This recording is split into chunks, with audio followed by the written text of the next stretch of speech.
The teacup slipped from my hand and shattered on the kitchen floor. The sound was sharp enough to silence even the wind outside. "My own son," I whispered, staring at the pieces. "He just called me a burden in the house I built for him." For a moment, the world went still. Only the kettle kept screaming behind me. But what if the help he offered was never help at all? What if it was the first step to erase me? If you've ever felt invisible, stay till the end. This story is for you. The morning began the way most of my mornings did in Willow Creek, slow, quiet, and almost forgiving. The pale Vermont sunlight slipped through the lace curtains, brushing against the old wooden table where I had set my favorite silver teacup. The kettle hummed softly in the background, a sound that usually comforted me. I thought that day would be ordinary, a day like any other. I was wrong. When the phone rang, I smiled before I even looked at the screen. My son's name, Daniel, glowed in the light. That single name had once meant pride, safety. The reason I kept going when everything else collapsed. I answered with the warmth that mothers never quite lose, even when the years and disappointments pile up. "Hi, sweetheart," I said. What came next did not sound like my son. His voice was clipped, efficient, and cold, the tone of a man talking to a stranger at work. "Mom," he said, "you should be grateful we still pick up." For a second, I didn't understand. My breath caught somewhere between disbelief and shame. Grateful? The word hit harder than any insult could have. I stood still, hand trembling around the handle of the kettle. From the other end of the line came a sound I would recognize anywhere: Rebecca's laugh. My daughter-in-law. It was light and melodic, but something about it burned. Sweet on the surface, poisonous underneath. "I beg your pardon?" I asked quietly, though my voice already knew the answer. He sighed, like I was a problem to be managed, not a person to be loved. "We're just trying to help, Mom. You don't need to worry about anything anymore. The bills, the accounts, all of it, we've got it handled." The tea overflowed from the cup, steaming over my fingers, but I barely felt it. I listened to my own son, explaining my life to me as though I were a child. "I'm not worried," I said, but the words came out thin, almost weightless. Behind him, Rebecca's voice drifted again, casual and honey-coated. "She'll thank us later." Thank them. For what? For turning love into a spreadsheet? For deciding which parts of my life I was still allowed to keep? I stared at the cracked edge of the counter, realizing how small my world had become: just a kitchen, a cup, and a phone that now carried humiliation through its wires. Daniel's tone softened only slightly, but it was the kind of softness that comes with pity. "We've noticed you get confused, Mom. It's okay. That's why we're stepping in. You said numbers give you headaches." My throat tightened. I wanted to tell him I had balanced hospital budgets for 20 years, that I had raised him and his sister alone after his father's accident, that I had survived grief, debt, and exhaustion without missing a single rent payment. But all I managed was a quiet, "I said I was tired, Daniel, not confused." He didn't respond. Just that silence, polite, managerial, suffocating. Then a click. The call ended before I could say goodbye. The house fell utterly still. Only the kettle continued to whistle, a high, thin cry that no one heard but me.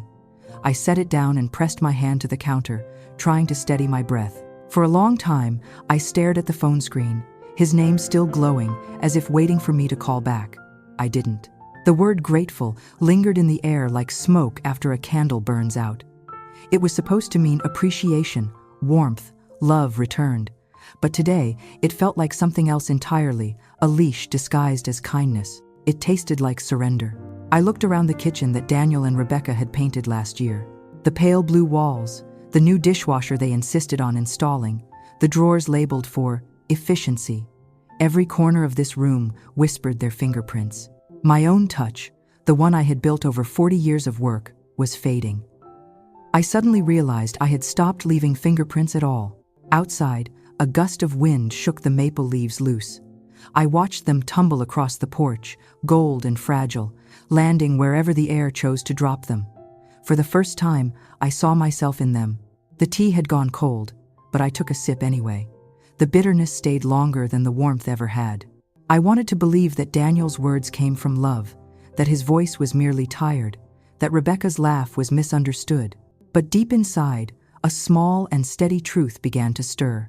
Help was becoming another word for control. I picked up the phone again, not to call back, but to stare at the reflection on the dark screen. My face looked older than I remembered, softer perhaps, but sharper in the eyes. I used to think betrayal came with shouting, slammed doors, or tears.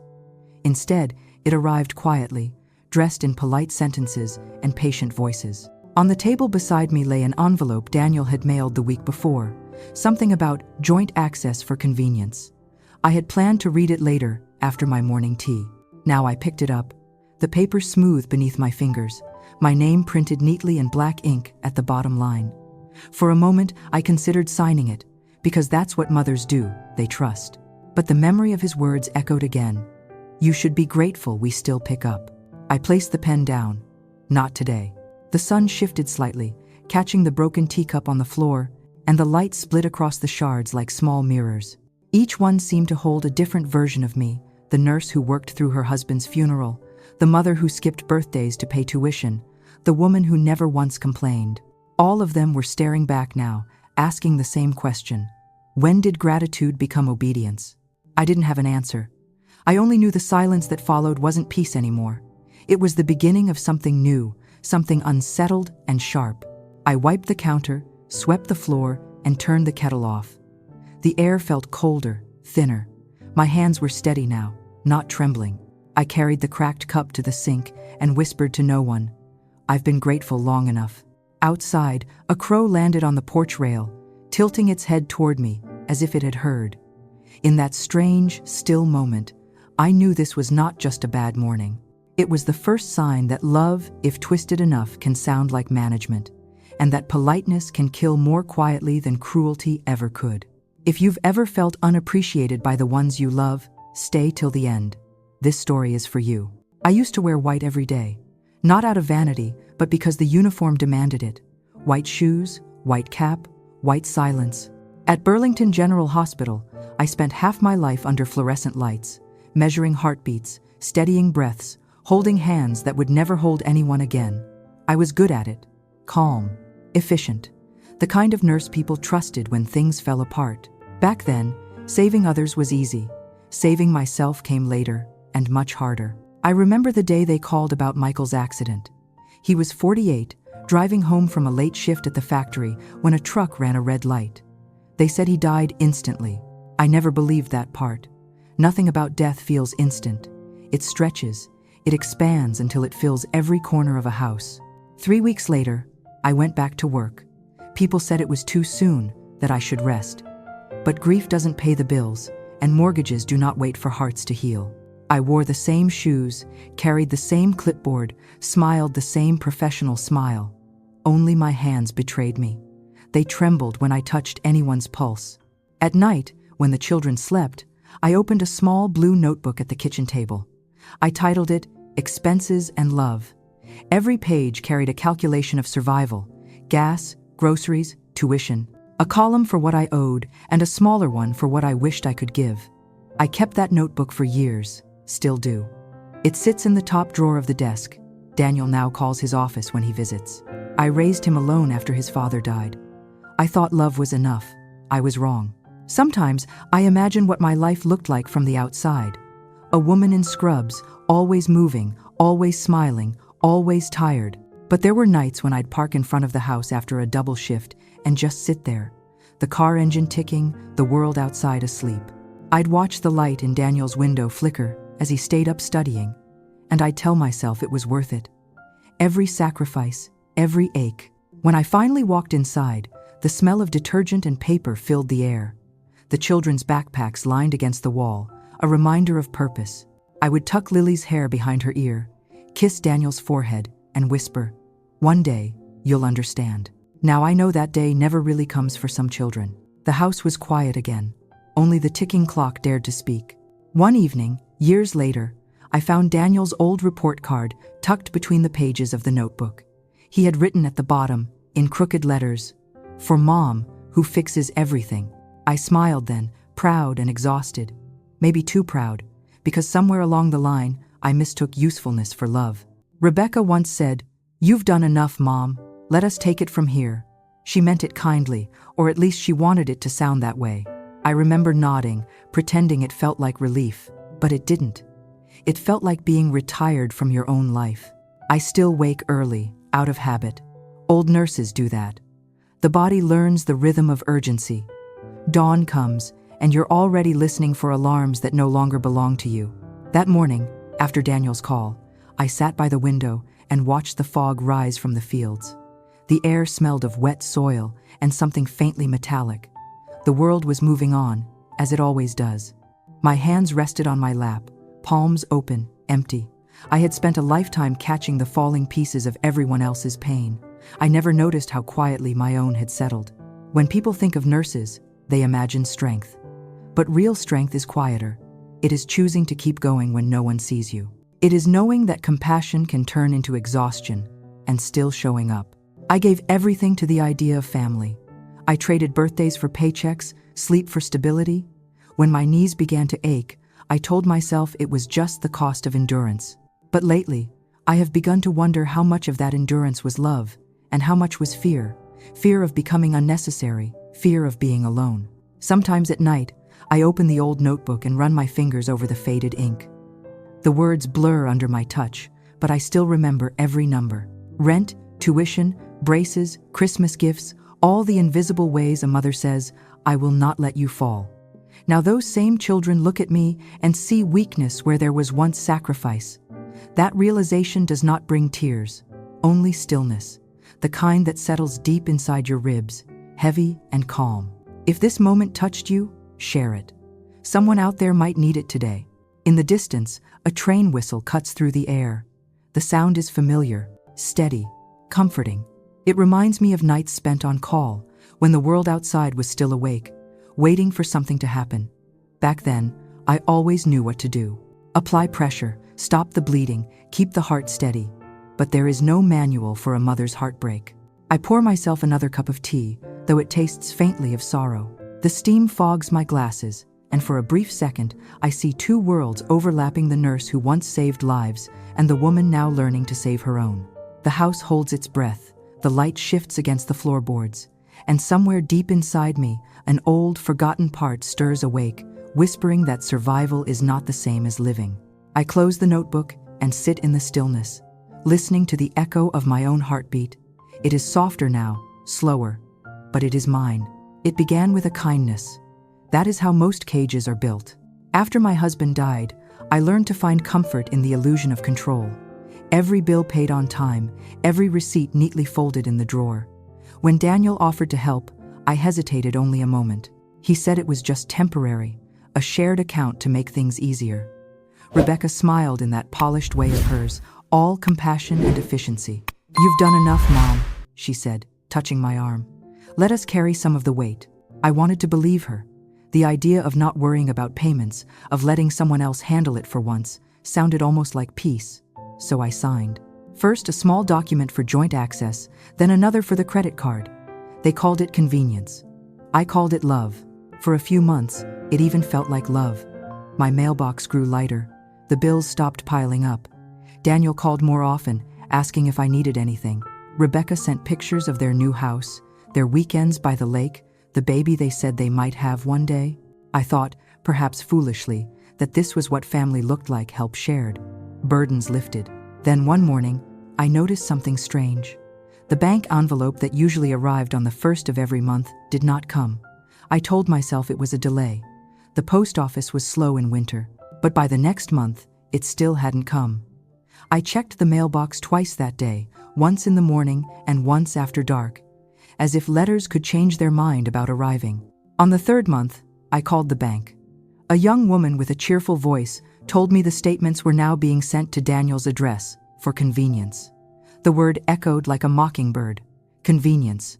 I thanked her and hung up before my voice betrayed me. I sat at the kitchen table for a long time, staring at the empty spot where the envelope used to rest. The tea in my cup had gone cold. The refrigerator hummed softly behind me. Outside, a crow called once and then fell silent. The house was quiet again. Only the ticking clock dared to speak. I tried to ignore it at first. Told myself I was being dramatic. Maybe Daniel had simply wanted to spare me the paperwork. But deep down, something in me shifted. I began noticing other things too. A new password on my online banking. My phone asking for permission I didn't remember granting. The small, creeping signs that parts of my life were quietly being handed over.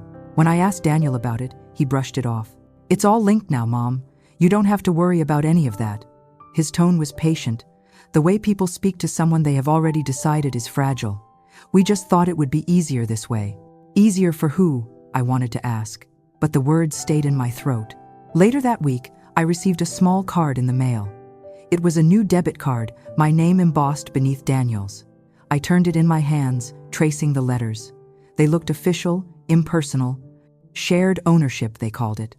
But what it meant was that I was no longer a person who owned her life. I was an extension of someone else's signature. I remember holding that card over the sink, wondering what would happen if I just cut it in half. The scissors were right there, but I didn't. I told myself not to make trouble. Mothers are good at that, choosing silence over confrontation.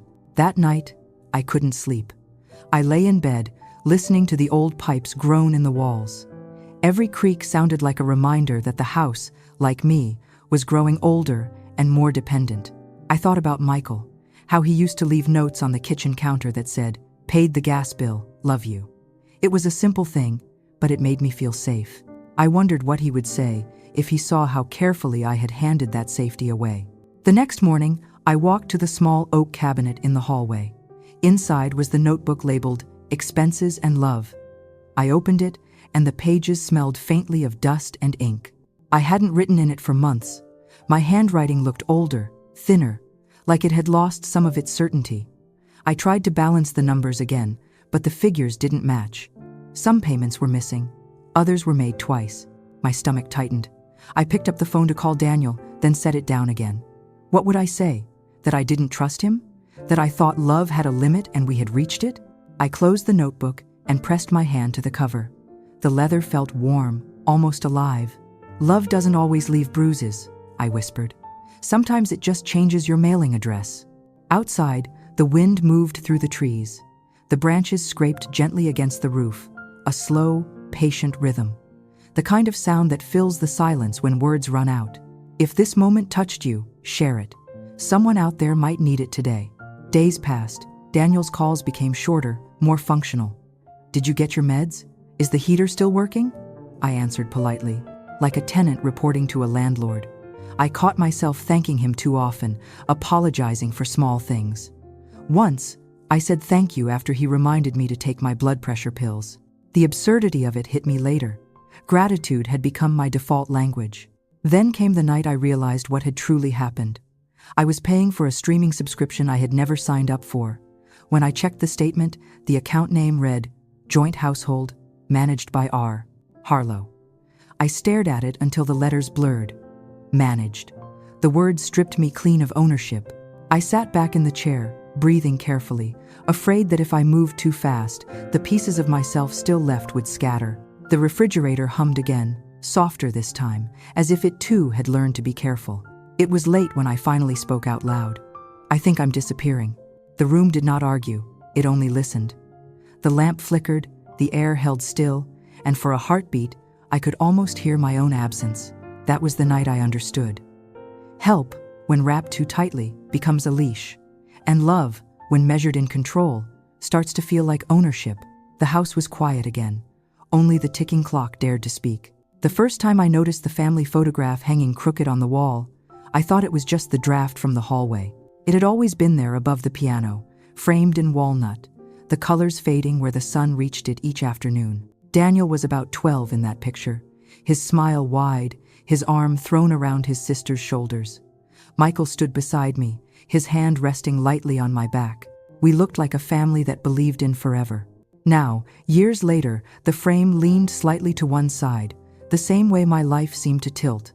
I reached up to straighten it, but my hand stopped halfway.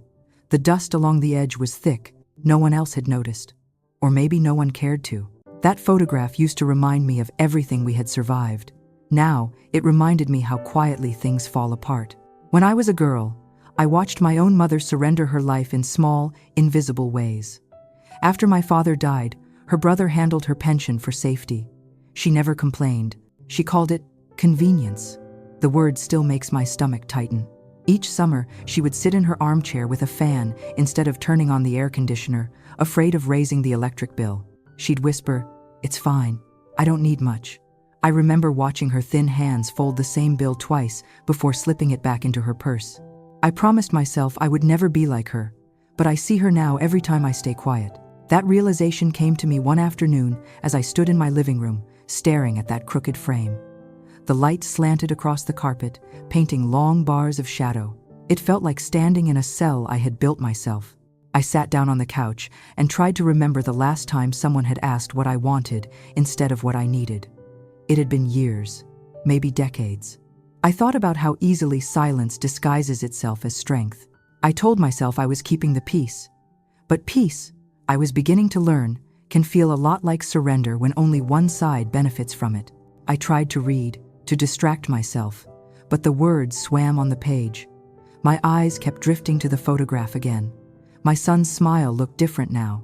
Not innocent anymore, but distant, as if even then he was preparing to step away. That night, I dreamt of my mother. She was sitting in her armchair, her face turned toward the window. The air was heavy and still. "You have to speak," she said, her voice soft but firm. "Silence will take everything you don't defend." I woke up with the taste of her words in my mouth. The house was quiet again.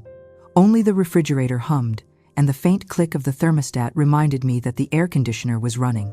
I left it on, even though a part of me wanted to turn it off to save money. Old habits die hard, especially the ones carved from fear. A few days later, Daniel called. He spoke quickly, telling me he and Rebecca were thinking of selling one of their investment properties. He said something about needing temporary access to one of my certificates of deposit, just to secure a short-term loan. I listened in silence. Every word felt like a test I wasn't supposed to notice. When he finished, I said, "You sound just like your uncle." He paused, confused. "What do you mean?" "Nothing," I replied, just thinking out loud. He changed the subject, talking about the weather, about Rebecca's new project, about anything but the truth sitting between us. When the call ended, I stared at the phone until the screen went black. That was when I realized how deep the silence had burrowed. It wasn't just in the house, it was in me, in the spaces where my voice used to live. Sometimes, after the sun sets, I walk through the rooms without turning on the lights. The dark feels honest, shadows don't pretend. I stop by the piano, touch the photo frame again, and let it stay crooked. It seems fitting now. If this moment touched you, share it. Someone out there might need it today. One evening, I found myself sitting on the porch as the rain began to fall.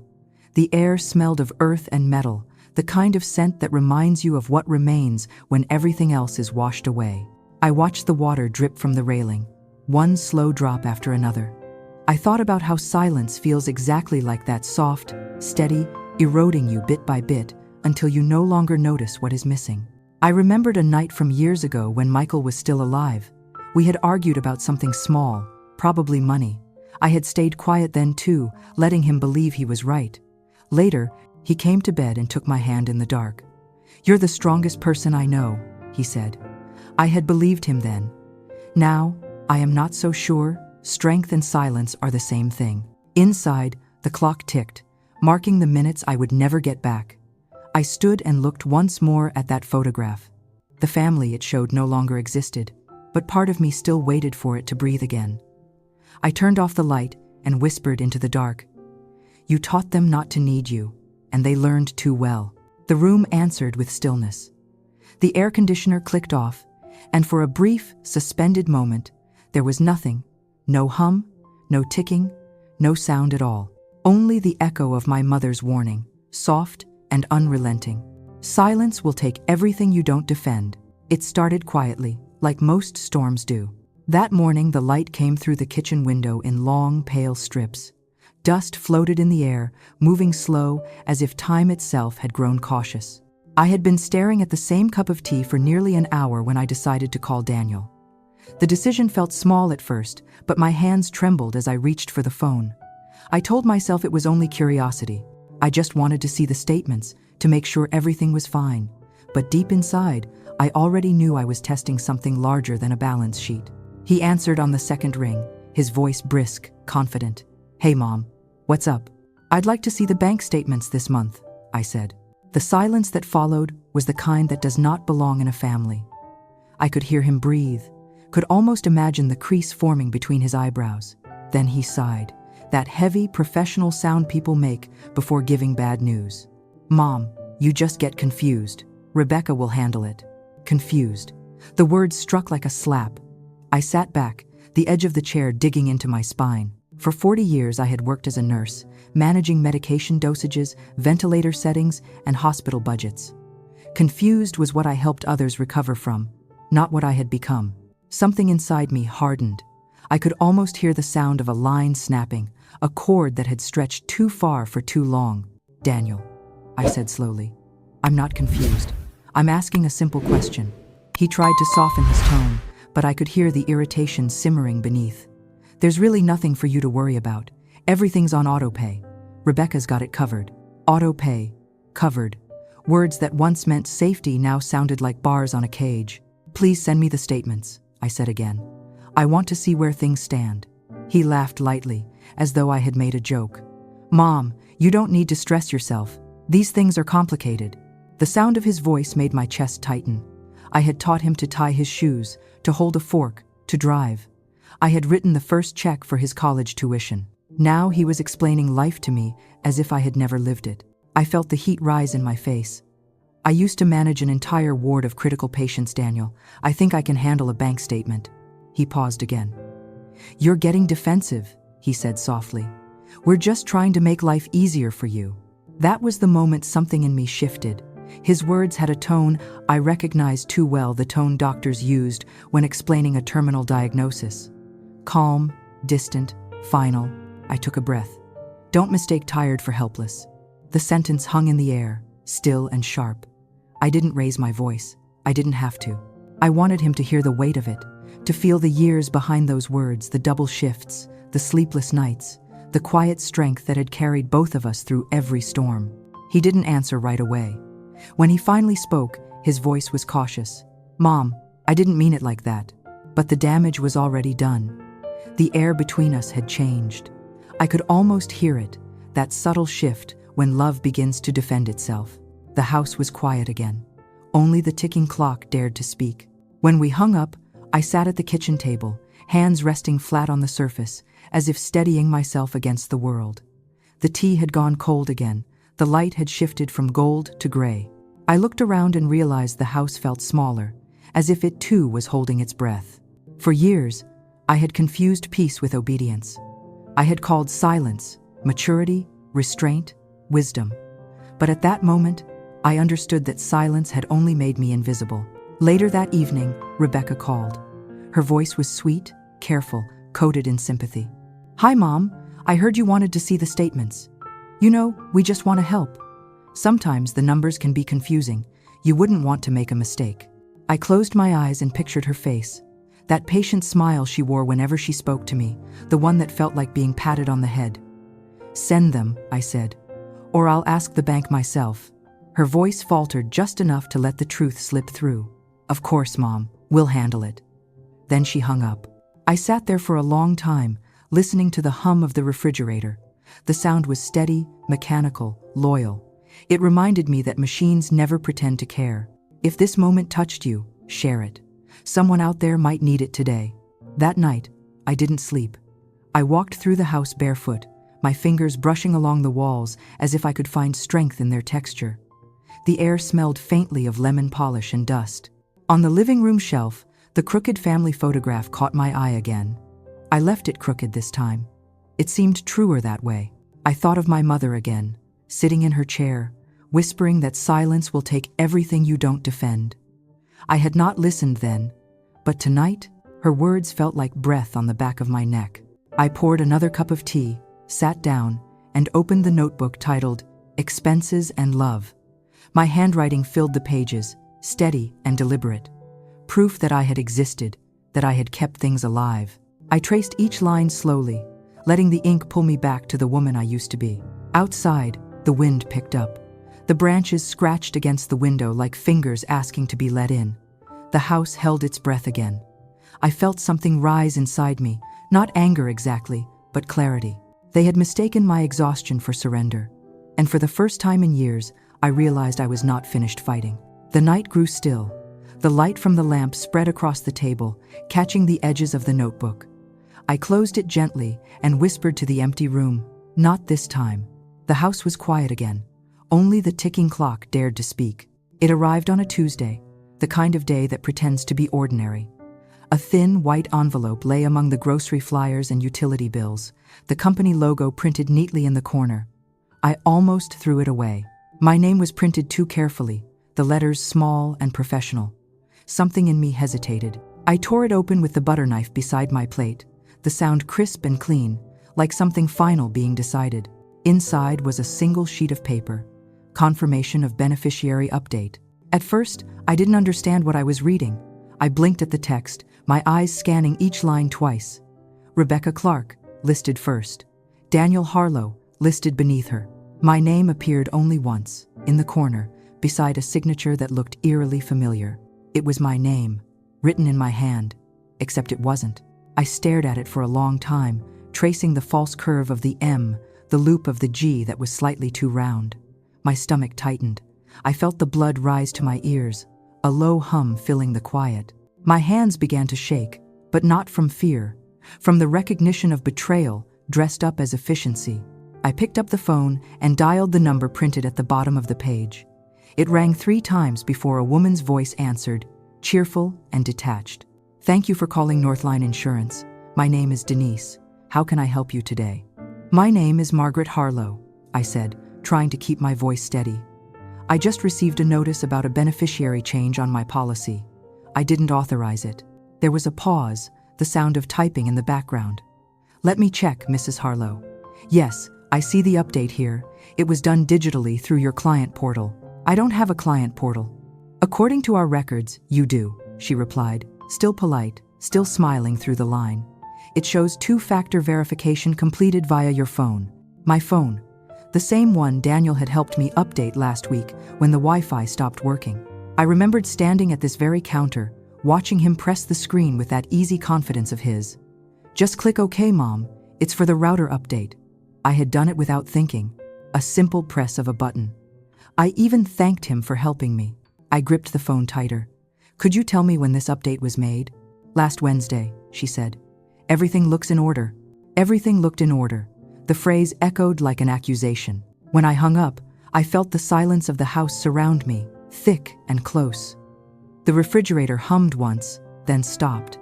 I could hear the sound of my own heartbeat in my ears. I leaned against the counter, the paper still in my hand, my thumb smudging the ink. The house was quiet again. Only the ticking clock dared to speak. For a few moments, I couldn't move. I thought of all the times Daniel had told me, "You don't need to worry about that." I thought of Rebecca's polished smile, her hands resting lightly on my shoulder as she said, "You raised such a responsible man." I had been so proud of that responsibility. Now it felt like the weapon he used against me. I sat down slowly, the paper trembling in my lap. The betrayal was too clean to feel real. I tried to be angry, but anger felt distant, too loud for a house that had grown accustomed to whispers. What came instead was a heavy clarity, the kind that arrives when you realize the damage has already been done. Outside, the sky had turned the color of pewter. The light through the window had no warmth. I noticed my reflection in the glass, my face pale, my shoulders squared. The woman staring back at me looked like someone who had been tricked, but not broken. I picked up my phone and scrolled through my messages. There it was. "Daniel, Wi-Fi update successful. Thanks, Mom." I tapped it open and stared at the date. The same day the signature was forged. For a moment, I couldn't breathe. I set the phone down and pressed my palms flat against the table, grounding myself in its solidness. The wood was smooth under my fingers, familiar. This table had seen homework, birthdays, laughter. Now, it saw something else entirely. If this moment touched you, share it. Someone out there might need it today. The air inside the house felt heavy, as though it carried too much history. I stood and walked to the window, opening it slightly. The cold slipped in, brushing against my face like a warning. I thought of Michael again. He used to say, "When people show you who they are, don't ask them to explain it twice." I had spent years giving explanations to everyone but myself. Now, I was done asking.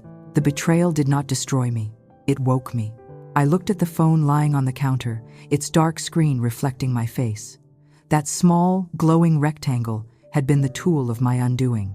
I picked it up, turned it over in my hand, feeling its weight. It seemed harmless, almost innocent, but I could still hear Daniel's voice from that afternoon. "Just click OK, Mom." I placed the phone on the table carefully, as though it might burn through the wood. My pulse steadied. The shaking stopped. There was no more confusion, only certainty. They had used my trust as a password, but trust, once stolen, is never returned. Outside, the wind moved through the trees, scattering dry leaves across the porch. The sound was gentle, rhythmic, like the house exhaling after holding its breath too long. I stood there for a while, listening to it. I folded the letter and slid it into my notebook, Expenses and Love. The pages rustled softly, accepting another chapter of loss. Then I whispered to the empty room, "You should have known I'd find out." The house was quiet again. Only the ticking clock dared to speak. I stood there for a long time after sliding the letter into the notebook. The house had grown too quiet, the kind of silence that makes you aware of every heartbeat, every breath. I realized I was done waiting for things to fix themselves. The part of me that once trembled now felt strangely calm. That night, I went to bed early but did not sleep. The room smelled faintly of rain and lemon soap. I kept replaying the voice of the woman from the insurance company, her polite tone as she said everything looks in order. Everything was in order for everyone but me. I lay awake, staring at the ceiling until the first light of morning stretched across the wall. The next day, I opened my phone and scrolled through my contacts until I found a name I had not dialed in years. Janet Cooper. She had been my supervisor back at Burlington General, a woman known for her sharp mind and her refusal to accept unfairness in any form. After retirement, she had gone back to school and started working as a legal consultant for elder clients. The last time we spoke, she told me she was helping people who had signed away their power without realizing it. At the time, I never imagined I would become one of them. When she answered, her voice sounded older but still carried the same authority I remembered. "Well, if it isn't St. Margaret," she said softly. "You finally calling to tell me you're bored of being good?" "Something like that," I replied. "I need help." There was a short pause, the kind that holds both surprise and concern. "Tell me what happened." I told her everything. The joint account, the forged signature, the digital lie that turned my trust into a transaction. When I finished, there was no judgment in her voice, only understanding. "They've mistaken mercy for weakness," Janet said finally. "You always led with compassion, and they used it like a shield. It's time to take that shield away." Her words sank deep. I had spent my entire life believing kindness was strength, but maybe it was time to learn that strength sometimes looks like reclaiming what was stolen. "I know someone," she continued, "a lawyer named Cora Whitman, mid-40s, brilliant, relentless. She specializes in restoring legal autonomy for seniors. I'll call her for you." That afternoon, I drove into town for the first time in weeks. The world outside looked unfamiliar, as if I had been living behind glass. The leaves along the road were starting to turn red. The color felt sharper, alive. I parked near a small cafe where Janet and I had agreed to meet. When she walked in, her presence filled the room. Time had not softened her. It had refined her. She sat across from me, ordered black coffee, and took my hands in hers. "You look like someone who has been sleeping beside a stranger," she said gently. "Only the stranger lives in your own family." I nodded. "I don't want revenge. I just want to breathe again." She smiled, not kindly, but approvingly. "Then let's start with the air they've stolen." She handed me a list written in neat blue ink. Steps to revoke power of attorney, how to request copies of all financial records, and which agencies could flag digital fraud. Every word on that paper felt like oxygen. That night, I sat at the kitchen table with a new notebook. Across the top of the first page, I wrote 3 words: "Reclaim what's mine." The letters looked firm, deliberate. I listed everything I still controlled: my pension, my title deed, my savings under my maiden name, the storage unit Michael and I had rented years ago. It wasn't much, but it was a beginning. The refrigerator hummed softly, steady like a heartbeat. Outside, the streetlights flickered, their glow trembling against the window pane. If you believe no woman should ever lose her freedom, hit that like button so more people hear stories like this. Days turned into weeks. I spoke with Cora Whitman over the phone first, then met her in her office downtown. She was younger than I expected, sharp-eyed, with a calm voice that carried both warmth and precision. "You're not the first," she said after I explained my situation. "But you could be one of the few who actually take it back." "How do I start?" I asked. She handed me a folder. Quietly. "You act like everything is normal. You let them think you're still under their thumb." Meanwhile, we gather the paper trail. For the first time in months, I felt the faintest pulse of control returning. Each document I signed, each call I made, each email Cora sent on my behalf was a thread being pulled from the net they had wrapped around me. In the evenings, I worked alone in my living room. The smell of coffee mixed with the faint scent of the lavender candle I lit each night. It was the same candle Michael had given me for our last anniversary. I had not burned it since his death. Now its flame felt like permission to begin again. The work was tedious but healing. I opened old folders, sorted through decades of paperwork, rediscovered receipts and tax forms I had forgotten existed. With every piece of evidence, I saw the pattern more clearly. How neatly they had rearranged my life while I wasn't looking. I no longer cried when I found new proof. Tears are for those who still expect kindness. I had moved past expectation into clarity. One evening, I looked up from my papers and caught my reflection in the glass oven door. My face looked calmer, but the eyes were different, focused, steady. I realized I wasn't afraid anymore. The house was quiet, but it was no longer heavy. The silence now belonged to me. Outside, the wind lifted the curtains, letting the cold air move through the room. It felt like something cleansing, a beginning rather than an end. I placed my hand over the notebook and whispered to myself, "They thought I was done. They were wrong." The refrigerator clicked softly. The light from the candle wavered, painting small movements on the wall. And for the first time in years, I smiled. Not from joy, but from the certainty that I was no longer standing still. I had been sleeping better.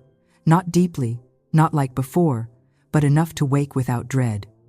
The lavender candle on the table had burned halfway down, its scent still clinging faintly to the air. That small flame had become my silent witness, flickering each night as I sorted papers and relearned the details of my own life.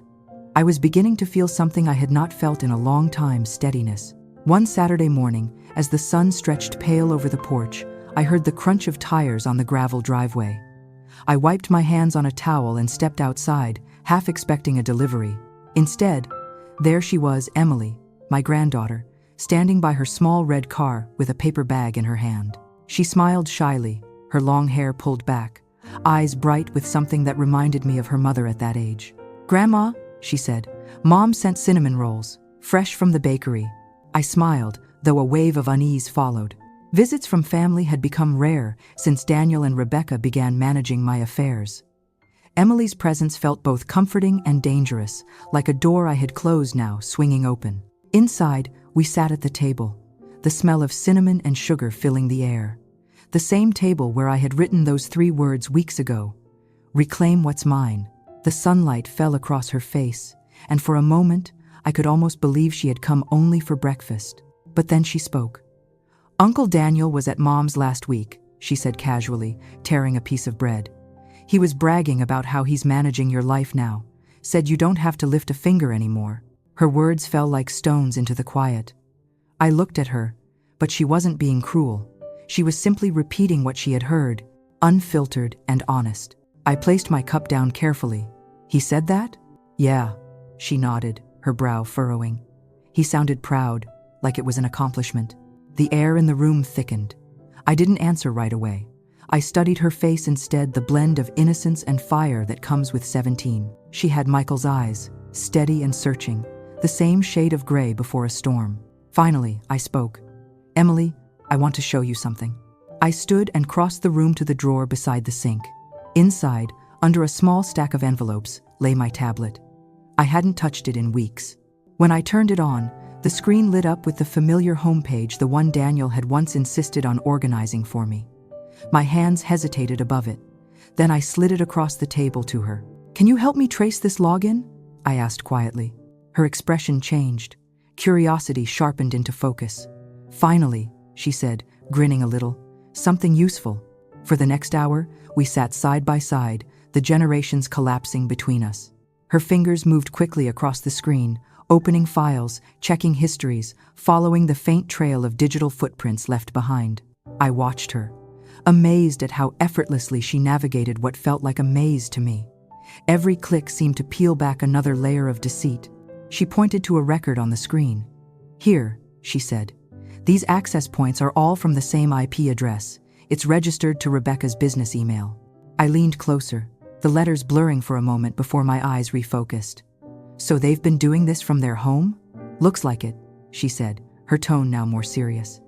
"They've been logging in for months. Grandma, this isn't just oversight, it's control." Her voice trembled slightly at that last word. I realized she understood more than I expected. I took a deep breath and nodded. "Then let's make sure they don't do it again." The room fell silent for a few moments. Outside, a bird landed on the porch railing and began to sing, its song light and unbothered. The world continued as if nothing had changed. Inside, everything had. If this moment touched you, share it. Someone out there might need it today. After a while, Emily pushed the tablet toward me. "You should save these screenshots," she said. "We can forward them to your lawyer." I smiled faintly. "You sound like your great-grandmother." She tilted her head. "The one who never used her air conditioner?" "Yes," I said. She was quiet, but she had a strength no one noticed until it was gone. Emily reached for the dried lavender bundle that sat on the table, the one I had kept since Michael's funeral. The stems were brittle now, the color fading to grayish violet, but the scent lingered. She lifted it gently, careful not to crush it. "It still smells good," she said. "It does," I replied. "Lavender lasts if you keep it dry and patient." For a moment, neither of us spoke. The air between us was filled with something I couldn't quite name, an understanding, perhaps, that strength doesn't always come from defiance. Sometimes it passes quietly from one hand to another, like a torch that never fully goes out. Emily turned back to the tablet. "Grandma," she said softly, "do you want me to tell Mom about this?" I hesitated. "Not yet. Let's make sure we have everything first." She nodded, the resolve in her face unmistakable. "Then we'll show them." We worked in silence after that, the kind of silence that feels alive. The only sounds were the clicking of the tablet, the faint hum of the refrigerator, and our shared breathing. When she finished, she closed the device and looked up at me. "You're not alone in this," she said. Her words landed gently but deeply. I reached across the table and took her hand. It was warm, steady, young. "Neither are you," I said. When she left later that afternoon, the house felt different. The silence was no longer a burden. It was a pause, a breath before the next step. I stood at the window, watching her drive away, the gravel rising behind her tires like a soft trail of smoke. The lavender sat in the sunlight, casting a faint purple shadow on the wood. I touched it once, just to feel its texture. It was fragile, but it had endured. Like the women in my family, it refused to fade completely. That night, I wrote a new line beneath the one that said, "Reclaim what's mine." I wrote, "We do not disappear, we inherit the fight." The house was quiet again. Only the ticking clock dared to speak.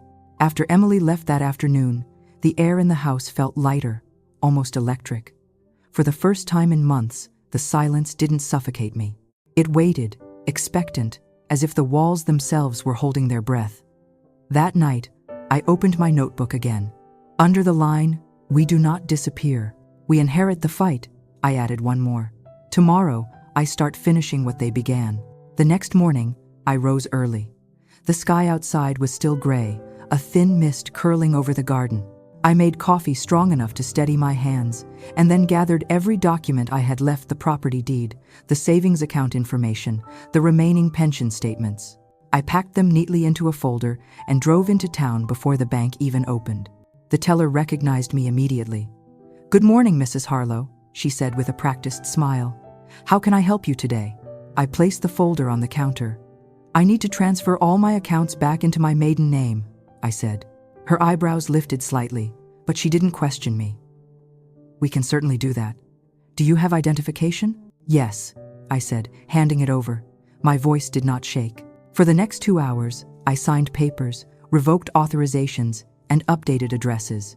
Each stroke of my pen felt like reclaiming a piece of myself. When the teller hesitated over one form, she lowered her voice. "This will remove their joint access completely, Mrs. Harlow. Are you sure?" I looked at her, straight and calm. More sure than I've ever been. By noon, it was done. Every account, every title, every claim that bore their names had been refiled under mine. I even asked the manager to confirm that all power of attorney privileges had been revoked. When he nodded, I felt something deep within me settle, like the final click of a lock turning in reverse. As I stepped outside, the air smelled of rain and metal. The wind picked up, tugging lightly at my coat. It was cold but clean. I took a deep breath, and for the first time in a long while, it felt like oxygen. That evening, I sat at the kitchen table, a cup of tea cooling beside me. The lavender bundle still rested there, its color faded, but its scent sharp. I thought of Emily, of Janet, of Cora, 3 generations of women who had given me the strength to remember who I was. If you believe no woman should ever lose her freedom, hit that like button so more people hear stories like this. It was nearly dark when I heard the sound of a car pulling into the driveway. I knew that sound too well. Tires on gravel. A door slammed. Another followed. Voices rose, muffled at first, then clearer. "Mom!" Daniel shouted from outside. "Open the door!" I didn't move. The knock came, sharp and impatient.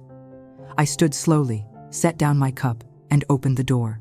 They both stood there, Daniel, pale and rigid, Rebecca beside him with that brittle confidence she wore like perfume. Her eyes darted past me, scanning the house as if expecting to find evidence of her control still lingering in the corners. Daniel spoke first.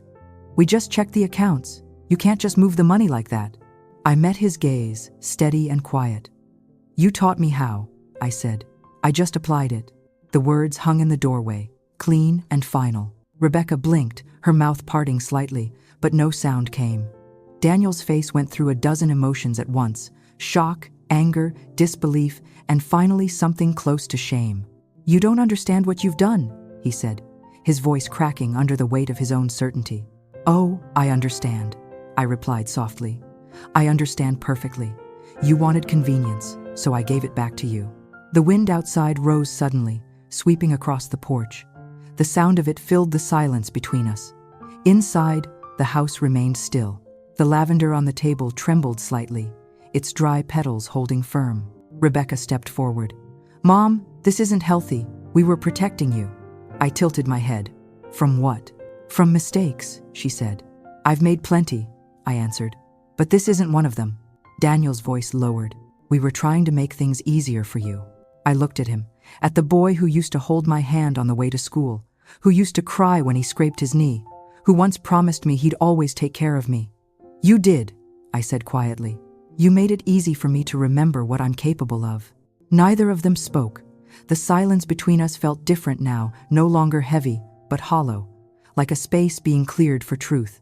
After a long pause, Rebecca said through clenched teeth, "You'll regret this." "Maybe," I said, turning back toward the living room.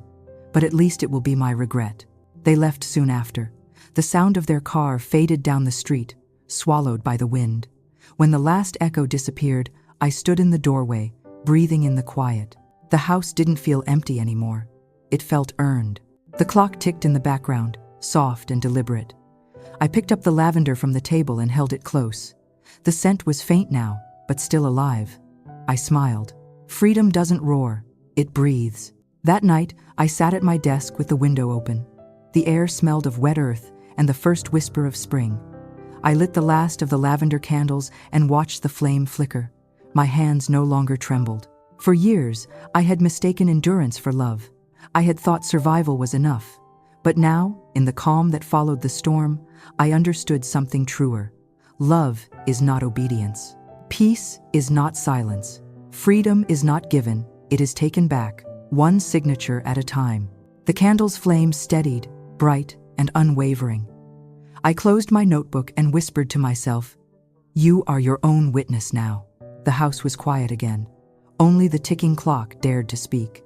The lavender candle had long burned out, but the faint scent still lingered on the kitchen windowsill. I left it there as a reminder of what had been restored.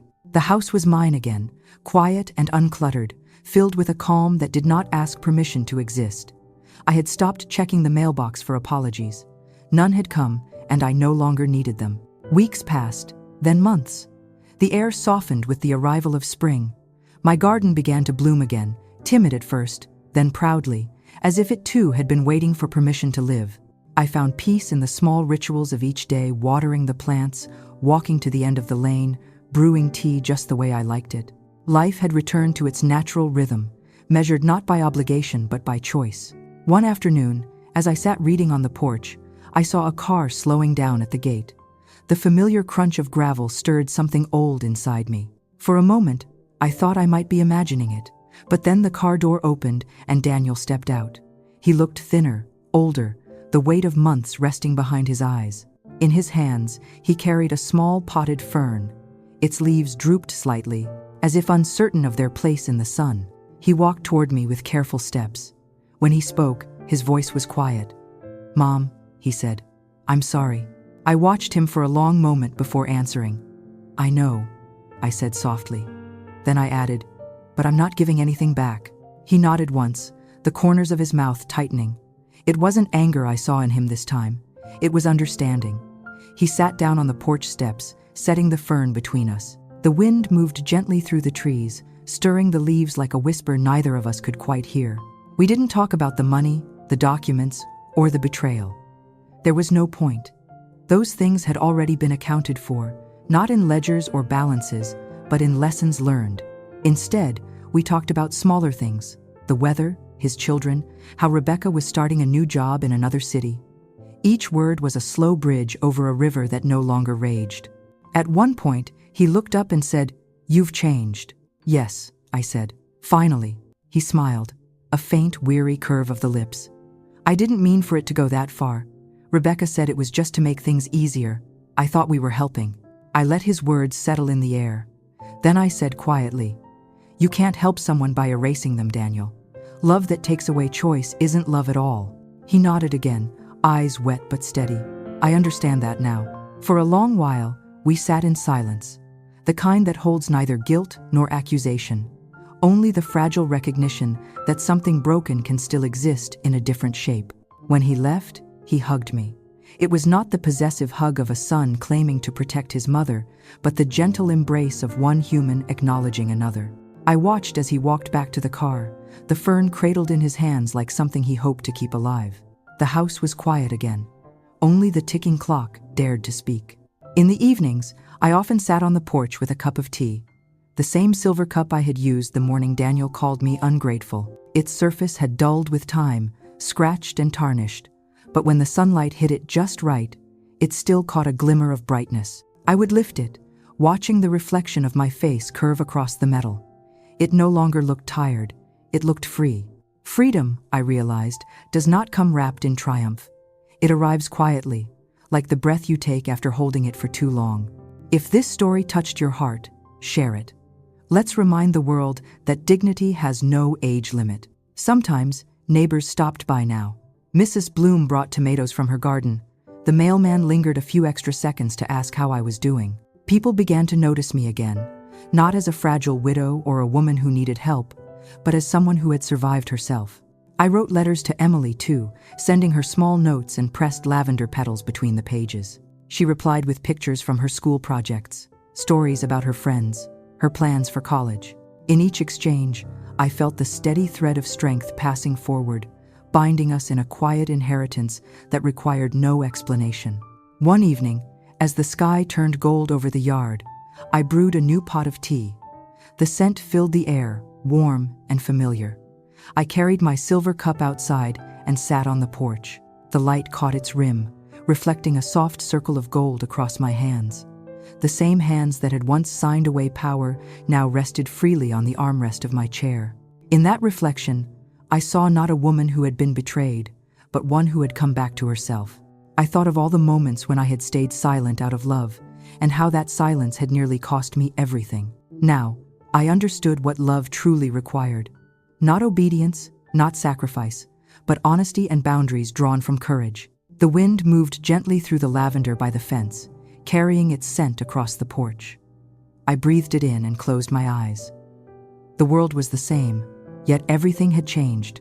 I lifted the silver cup to my lips, the tea warm against the fading light, and whispered to the evening air, "This is enough." The house was quiet again. Only the ticking clock dared to speak.